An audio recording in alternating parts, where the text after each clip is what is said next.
What's popular YouTube? Another day, another demo. I put myself in a bit of a bind here. It's 2:29 p.m. and I have to get on a shuttle to go to work to cast Blast at 3 o'clock. Normally these videos take about 35 minutes. Then I have to make a thumbnail. I gotta upload it, and then I run out the door. And today I'm running a little late. I keep pushing it until the very last few moments. I was thinking I would record after, but it's been 6 maps every day. I've been very tired at the end of the day. Don't want to record it after. I think it'd be best to try to squeeze it in now. Don't know how I'm going to fit this intro in. But quick story, I guess, before we get started. This morning I went to get a COVID test. And this time it was a throat test. So they touch the back of your throat with the swab, which I was very curious about doing. Haven't done that one. Been doing the nose test the whole time, the brain jammer. But this time was the throat jammer. So I went to go do that one. And we got in, and basically to describe the nurse, she was there in her full kind of hazmat suit, like the white kind of, grocery bag jacket with and she had these fly kicks on. She had these big, the big sole sneakers with the 70s colors and some real hip stuff. But she was not Middle Eastern, Eastern European, a fair skinned, momish, 45, 50, full makeup on, big smile on her face, actually a bundle of joy, it was super cool. But she had this whole swagger about her, and we were all lined up, and we sat down one at a time to get the test. And she had the mask on, and she had this face shield. The face shield was up like this, she didn't even care. And she just smiles the whole time, and she was asking everyone what are we doing, or whatever. And then she asked James Banks, James Banks, you work in video games? He's like, yeah, I talk about video games, whatever. And then I went to sit down. We were all laughing about her asking questions about this. We're in Denmark, so we're basically everyone knows about Counter-Strike in Denmark, the store clerk, the hotel lobby guy, the guy in the grocery. Everybody knows about it. I got recognized. We were crossing the bridge, and some dude biked by us, and he was like, best commentator in the whole world. We're like, oh shit, what the hell? But that's Denmark. Everyone here knows about Counter-Strike. It's just pretty awesome. But she sat me down, and she was like, you play video games too? And I was like, yeah, I play video games too. And she's like, oh, what game? And I was like, oh, Counter-Strike. And she's like, oh, I don't know. I don't play games. I'm a girl. And I was like, oh, a couple girls play Counter-Strike 1 or 2. And she's like, oh, I don't know. But I bet on esports. And I was like, wait, you bet on esports? And she's like, yeah, but I don't know the names. I just do it for fun, And I was like, okay, cool. That's cool. You don't know the names? She's like, no, I don't know the names. If it's not on, she said, I bet on tennis or volleyball. And I was like, okay. And then she just jammed the thing in my throat. And it was actually pretty nice. It was not nice, loved it, but it was way less bad than I thought. The way it was described to me was you feel it for the whole day. They jam it to the back of your throat, and you feel it all day. It wasn't that bad. Let's get into the game. I got to leave. This is degster. Wait, before we get into the game, let me quickly show you who degster is. First of all, simple fanboy, 3.09 sensitivity, 1280 by 960, from Russia. Degster, an absolute superstar. 233. I think we're okay. We're doing good. Degster, an absolute superstar. He's the guy a few people have been talking about. He's been scoring high, really high. CIS, unlimited talent, as we all know, unbelievable amounts of positive KDs and astronomical ratings every single game. Here we decided to pick this game. It's a 16 and 8 T side. He actually got 20 kills in the second half, but I thought it might be more interesting to see the T side. He plays for Espada, and they have just been owning because of him, partly because he's been so amazing. So why don't we go ahead and try to look at someone fresh? Because I kind of feel like it's nice to do, I feel like I was talking about in the last video, it hasn't felt very analytical for a while because I haven't had anyone new to watch. And I had a good comment that said, sometimes it's okay to repeat stuff that I'd use from other demos because there's a lot of new people who are watching. And I realized after doing so many demos, a lot of stuff that I would want to talk about would be repeating stuff about like aim mechanics and movement and stuff like that. But some people, it's their first video, so I don't want it to be a dry video where I talk about nothing. So don't mind me if I repeat some stuff to talk about some things. All right, so degster going top of the trains here. This is a really important aspect of train in general, is just getting high ground vision when the guns you're facing are not that bad. Sometimes it's key to do it on rifle rounds, but it's a bit more risky. And here he's pretty much outdueling everybody. But when you get like the top of blue train, for example, you can see hell, you can see the back of the bomb train, you can see train stopper, you can see back six, you can see all of these angles, and you have high ground advantage on all of them. The major drawback, whoa, Finnegan. The major drawback is that you are exposed to all these angles simultaneously, but in terms of conveying information to your team, and if you're a really strong aimer, getting to the top of the train can be a very key play. But don't try it at home. You know, if you don't feel comfortable, don't do it, because it's a huge risk. But at the same time, it also looks more risky than it is. It actually has a crazy amount of benefit, because the outside with train and the way that the trains are so long in these giant rectangles means the information on where someone is critically important, because you can get flanked at any time. But yeah, I might repeat some stuff as we look into new players, but I'd like to excuse me, I'd like to continue to keep variety on the channel. Okay, relax, it takes him out, doesn't see a thing. I'd like to bring variety to the channel and talk about new players, and not just look at the same players over and over again, or really high profile matches. Also look at some up and coming players. I think lately I've been starting to title.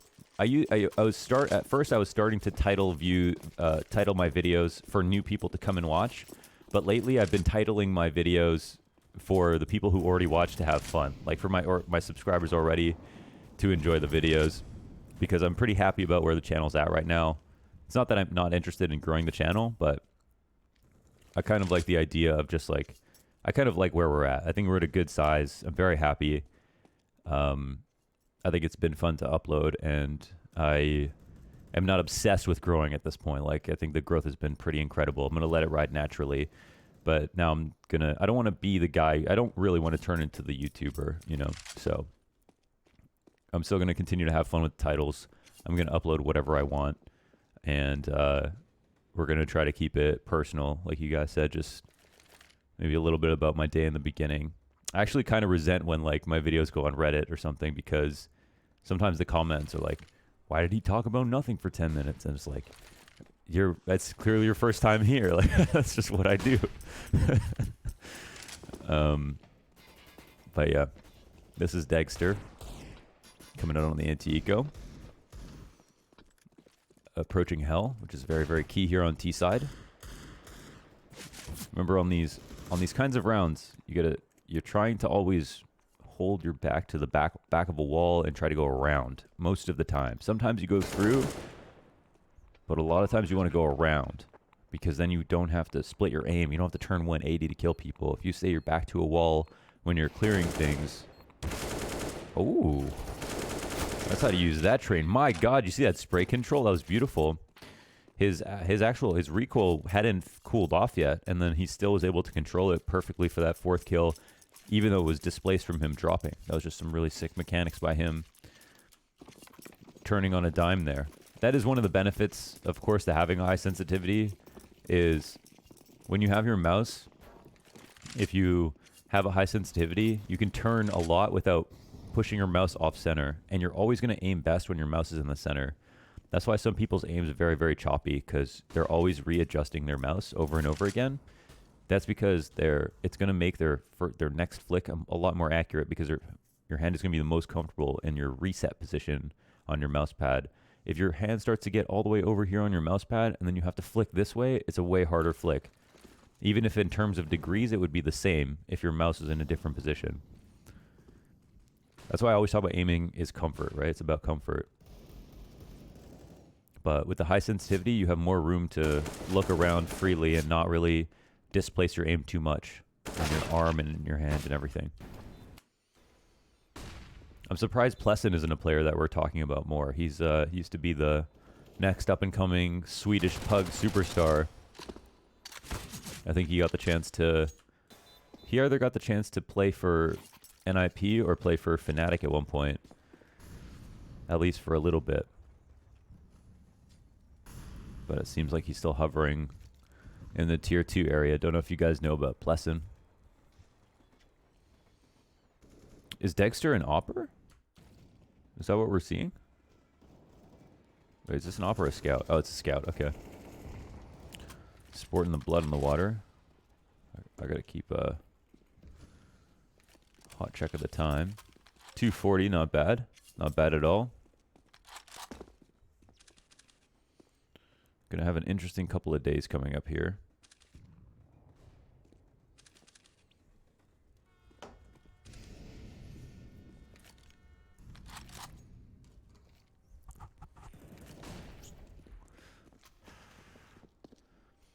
I really wanted a glass of water, but I didn't have my water on my table. All right. So let's see how he works this now that they're finally out on the site. Oh, he's handed over the whole kit. Walk to support. They seem pretty suspicious that somebody's pushed up to the side of the ladder, but doesn't seem like they're correct. All right. See right there is a spot where we have someone at the side of hell. And then we have these two players are now, when you have hell control on this side, players over here, some of their spots are a little bit uncomfortable, right? That's a key thing about where you get map control and how far you can get down a site. And a really, really important part about train that goes unnoticed. The fact that Dima's over there threatening from that corner means that clearing an angle from the other side becomes more powerful, whether you realize it or not. So Degster goes out wide.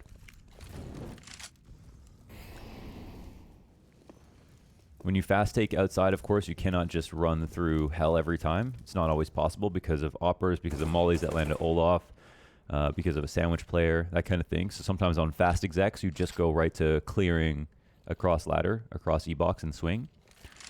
But it can be pretty 50-50 sometimes because you've got your first guy has to win a duel versus a CT, like sitting on the bomb train or sitting in Z with an op, watching the cross, that kind of thing. So Dexter's kind of everywhere on these defaults. He's not kind of limited to one position. This time he's running up Ivy. Why he's making so much noise? Is he trying to bait out utility? Oh my god, he just swings right out. They just have pistols. This is kind of a poor execute, I'll be honest, by Espada. He comes out they come out way early at the top of Ivy. And everyone out here comes out so late. I wouldn't be surprised if they end up losing, yeah. So just the coordination there was pretty poor. I think if he ran up, if they both ran up and then stopped, and didn't really get so aggressive right there, just to try to bait some peeks out, I would get it, but it felt like they almost committed very hard, and their teammates weren't at the same time ready to explode. So let's see what we can do. He's back on the AK. Just make sure my sorry, everything's in the right place. Yeah.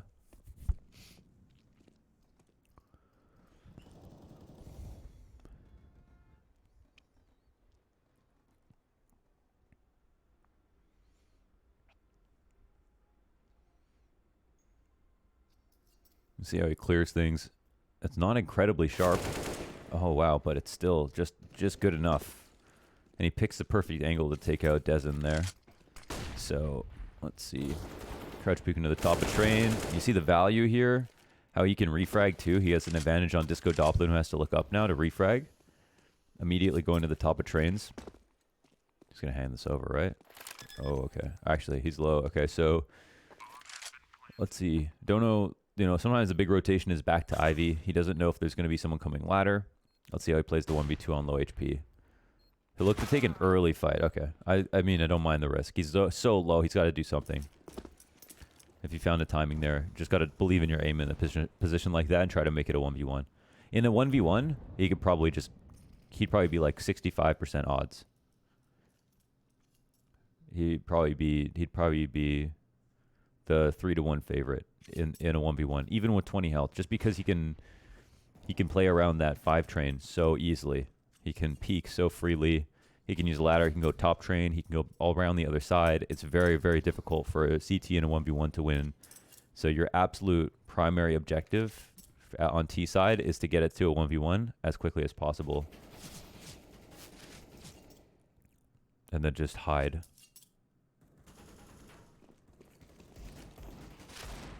Let's see what can be done. Finnegan's popping off too. That's actually an insane pistol clutch by him on that first round. Oh, that's a perfect read. Relaxes out. He's got a good feel for things. Good control.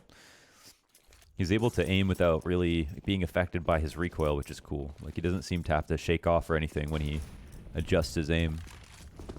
You know that nothing waggle that nothing talks about? The golf waggle? After you, like, hit a shot or do a spray, you shake the mouse off to kind of reset. He doesn't seem to do that.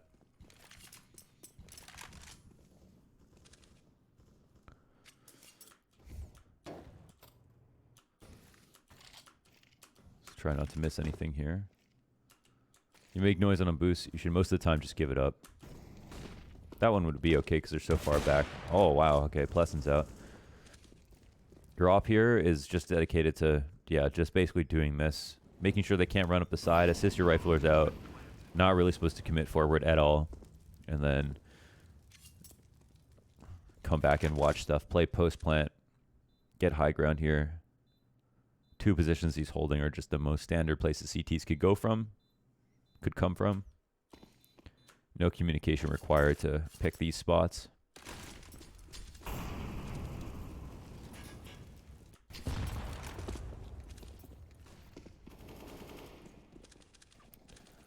So here is what's actually kind of cool about hopping T-side train is here you have so many ways to help your teammates without actually exiting T-con.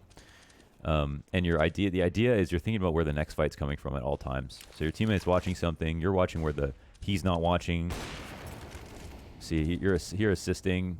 Dexter got a flash assist on that. I didn't even see him throw that.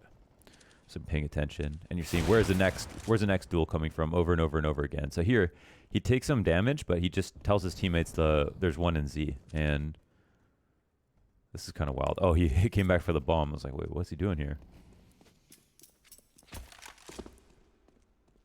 It could be a ladder player, so he's going to spot that.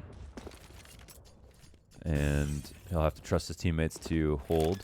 He doesn't want to go top train because could be someone in Z, and they're watching everything quite passively. So here's where you basically don't need to move until he gets in ladder, and then his teammates in ladder. Now he can do kind of whatever he wants.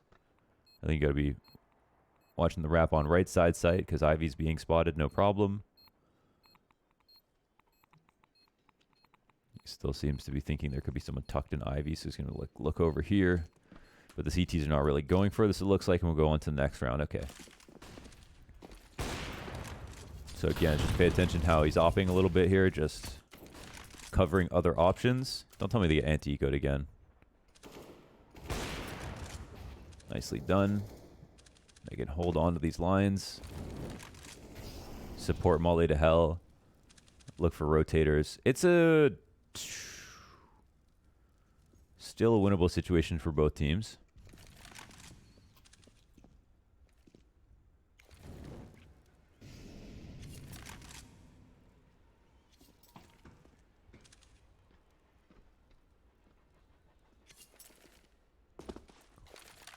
Just kind of being like careful, clearing everything.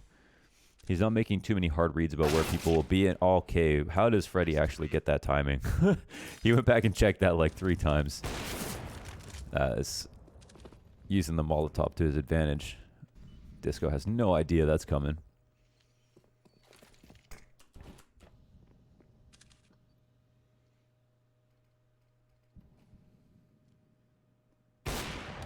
I think he hit him. I think I saw blood come out of his foot. Off the back of the train. That's where his teammate kind of needs to just come out, start clearing stuff, and he can hold this. They all need to basically just come out at the same time now. Because they're in a really good spot. And now he should just watch the back. He should just be watching the back, yeah. and now they're basically all in position. No mistakes so far. Nothing more he really has to do. That's it. Pretty simple stuff. Just smart CS from degster. Seems like he's just as good with a rifle as he is with an op. That's kind of scary. Maybe even better with a rifle so far from what we've seen.